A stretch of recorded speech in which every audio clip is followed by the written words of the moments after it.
Assalamualaikum warahmatullahi wabarakatuh. Perkenalkan, nama saya Wardah Yorotnisa, kelas 6B, Tadris IPA dengan NIM akhir 032. Di sini saya akan sedikit menjelaskan mata kuliah Kapital Selekta IPA dengan materi perubahan fisika dan kimia yang diampu oleh Ibu Feni Widiani MPD.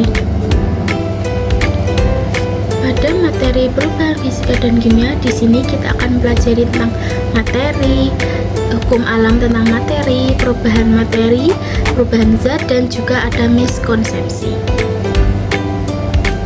Kita masuk ke bab yang pertama, yaitu materi. Apa sih materi itu? Materi adalah sesuatu yang memiliki massa dan dapat menempati suatu ruangan. Contoh seperti zat padat, zat cair, dan zat gas. Nah, contoh dari zat padat ini ada beberapa jenis logam seperti besi, emas, dan seng. Kemudian yang contoh cair itu seperti beberapa larutan, dan contoh dari gas adalah hidrogen, oksigen, dan nitrogen. Kemudian ada sifat materi. Ada dua, yaitu yang pertama sifat ekstensif, yaitu sifat materi yang bergantung pada jumlah dan ukuran zat. Contohnya seperti volume, massa, dan berat. Kemudian yang kedua ada sifat intensif.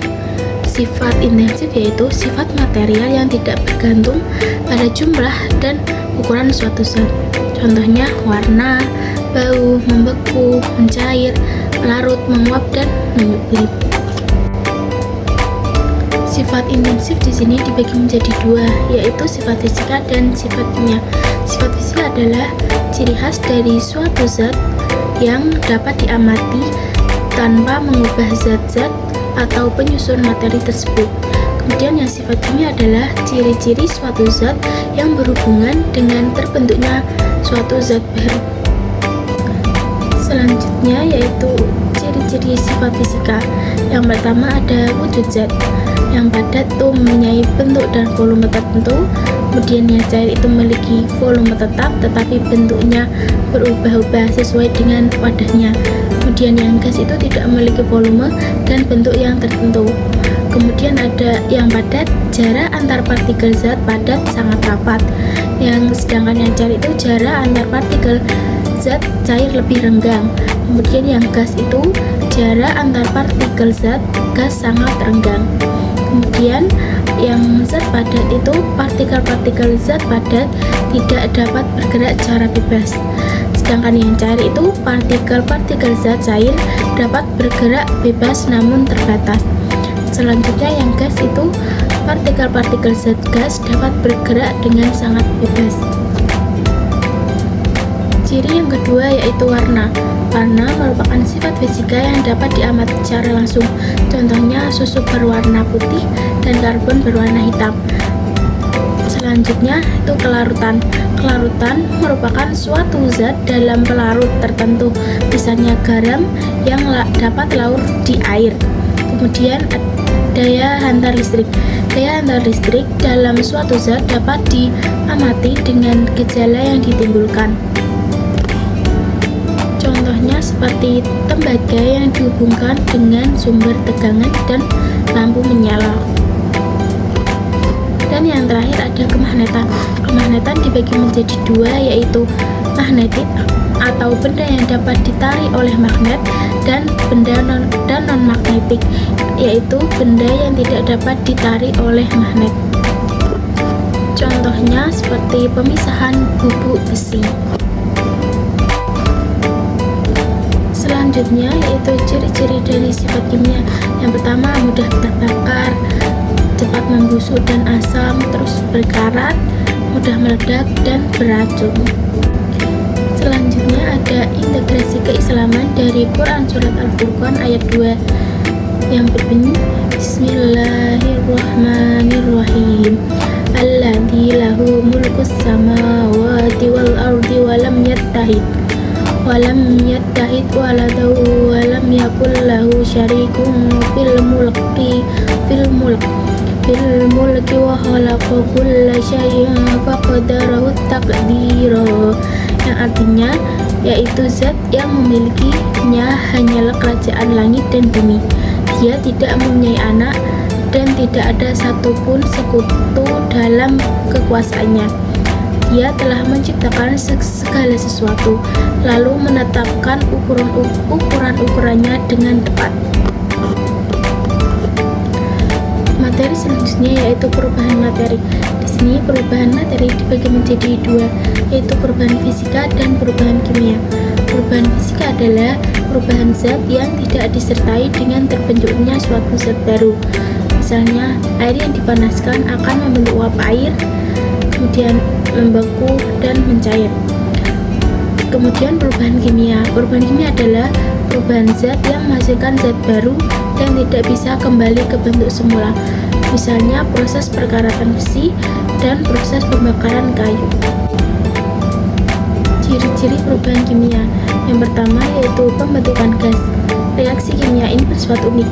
Beberapa reaksi unik tertentu dapat membentuk gas. Misalnya magnesium ditambah asam klorida menjadi magnesium klorida plus gas hidrogen. Ciri yang kedua yaitu pembentukan endapan. Reaksi yang menghasilkan suatu senyawa yang berbentuk padatan, di mana padatan ini tidak akan larut dengan cairan di sekitarnya. Contohnya, barium klorida tambah natrium sulfat menjadi barium sulfat plus natrium klorida. Kemudian ciri yang selanjutnya perubahan warna. Ketika suatu reaksi bergantung akan terjadi perubahan komposisi dan terbentuknya zat baru yang mungkin memiliki warna yang berbeda. Contohnya reaksi antara tembaga sulfat dengan air. Ciri yang terakhir yaitu perubahan suhu. Reaksi kimia disertai perubahan energi. Salah satu energi yang sering menyertai adalah energi panas. Selanjutnya, perbedaan perubahan fisika dan kimia. Fisika tidak terbentuk zat baru, sedangkan kimia itu terbentuk zat baru.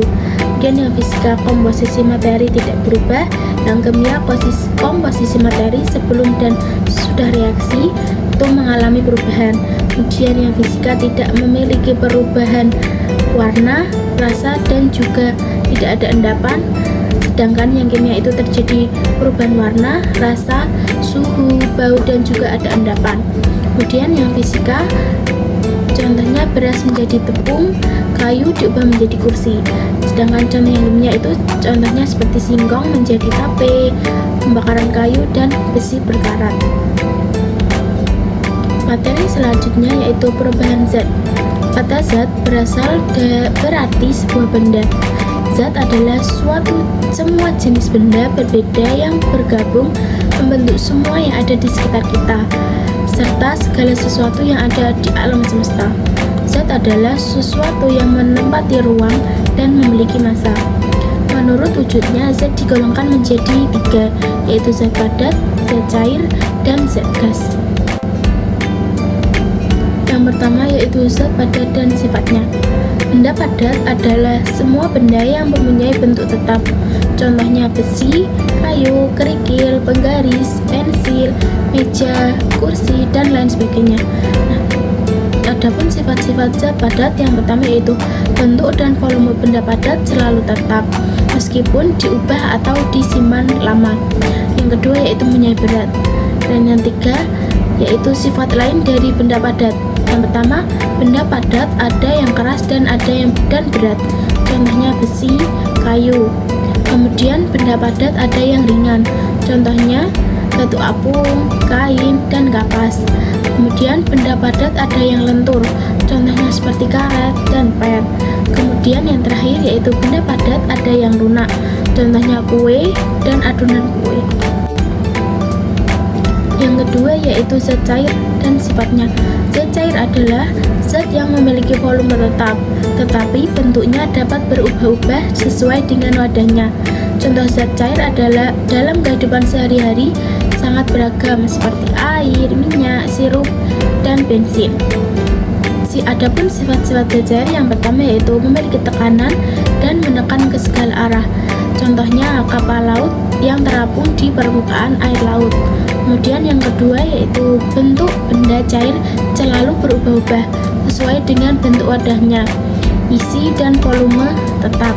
Kemudian yang ketiga, permukaan yang tenang akan selalu datar. Kemudian yang keempat, mengalir dari tempat yang tinggi ke tempat yang lebih rendah. Yang ketiga yaitu zat gas dan sifatnya. Zat gas adalah suatu wujud zat yang bentuk dan volumenya selalu berubah-ubah mengikuti wadahnya. Zat gas memiliki partikel yang bergerak bebas dan renggang, sehingga mudah dimanfaatkan dan memenuhi seluruh ruangan yang tersedia. Adapun sifat-sifat zat gas yaitu yang pertama, menempati ruang dan mengisi seluruh ruangan yang tersedia. Yang kedua, memiliki berat, dan yang ketiga, memiliki tekanan. Selanjutnya, jenis perubahan wujud benda. Yang pertama ada mencair, dari padat menjadi cair. Perubahan wujud benda dari benda padat menjadi cair biasanya karena peningkatan suhu atau penyerapan panas. Contohnya es batu yang meleleh menjadi air. Yang kedua yaitu membeku. Membeku adalah peristiwa perubahan wujud dari cair menjadi padat. Contohnya air yang berubah menjadi beku menjadi es batu. Yang ketiga itu ada menguap. Perubahan wujud zat cair menjadi gas. Contohnya air mendidih akan menjadi uap air dengan suhu 100 derajat Celcius. Yang keempat, mengembun. Perubahan wujud zat dari gas menjadi cair. Contohnya uap air akan berubah menjadi embun di permukaan yang dingin. Yang kelima yaitu menyublim, yaitu perubahan wujud dari zat padat menjadi gas. Contohnya seperti kabut barus yang lama-lama akan menguap di udara. Yang terakhir, mengkristal atau deposisi, yaitu perubahan wujud zat dari gas menjadi padat. Contohnya uap air di udara akan menjadi salju tanpa melewati fase cair. Perubahan fisika dan kimia. Perubahan fisika adalah perubahan wujud sementara. Setelah benda tersebut berubah menjadi wujud lain, dapat kembali ke bentuk semula. Contohnya es meleleh menjadi air. Kemudian air bisa dibekukan dan akan menjadi es batu. Kemudian perubahan kimia. Perubahan kimia tidak semua perubahan dapat kembali ke wujud semula. Perubahan tersebut bersifat tetap. Artinya, setelah benda tersebut berubah wujud, itu tidak bisa kembali ke wujud semula. Contohnya kayu yang dibakar akan menjadi arang atau abu. Contoh aplikasi perubahan fisika dan kimia dalam kehidupan sehari-hari. Yang pertama yaitu pembuatan garam dari air laut. Yang kedua, pembuatan mengharum ruangan dan kapur barus. Yang ketiga, industri susu kaleng, yaitu dari perubahan wujud cair menjadi bubuk susu. Yang keempat, industri gula pasir, dari perubahan gula cair menjadi gula yang padat. Dan yang terakhir, hasil fermentasi dari susu sapi yang diolah menjadi yogurt. Selanjutnya, miskonsepsi. Miskonsepsi yang pertama itu perubahan fisika tidak melibatkan energi. Pembenarannya, perubahan fisika juga melibatkan energi. Misalnya, untuk mencairkan es dibutuhkan energi panas. Energi ini digunakan untuk memecah ikatan antar molekul air sehingga air berubah wujud menjadi cair. Yang kedua yaitu miskonsepsi. Yang kedua yaitu perubahan kimia hanya terjadi pada suhu tinggi. Pembenarannya, perubahan kimia dapat terjadi pada berbagai suhu, tidak hanya suhu tinggi. Beberapa reaksi kimia bahkan terjadi pada suhu rendah, seperti fotosintesis pada tumbuhan.